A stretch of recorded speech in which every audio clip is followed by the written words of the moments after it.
മുട്ടയിൽ കുറഞ്ഞു പോയി. അത് ഒരു ദിവസം നമ്മളെ ഒരു ദിവസം നേരത്തെ മുട്ട വെച്ചു. അതുകൊണ്ട്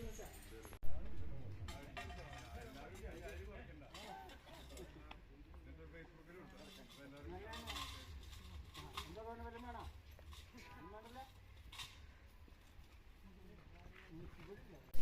അന്ന് നിൽക്കണ ആന ഇപ്പൊ കാണുന്നു. ഇപ്പൊ ഒരു ലക്ഷം അന്ന് നിൽക്കണ വഴി ആന അതൊക്കെ അവർക്ക് അറിയാം. അവർക്ക് അവര് കിട്ടുന്നുള്ള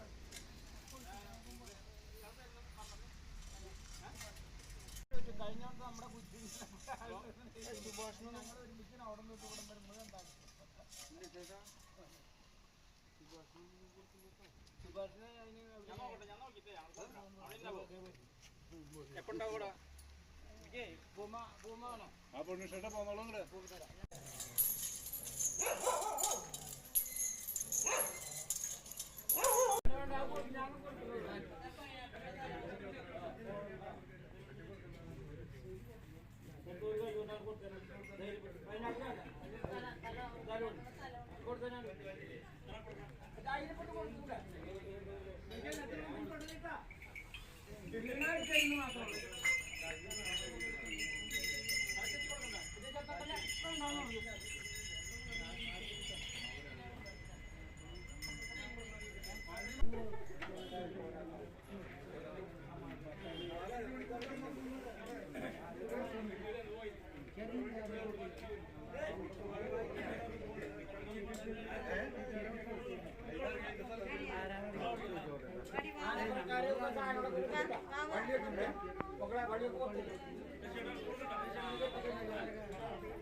ഈ ടേബിളൊക്കെ നമുക്ക് അവിടെ എത്തിക്കണ്ടേ?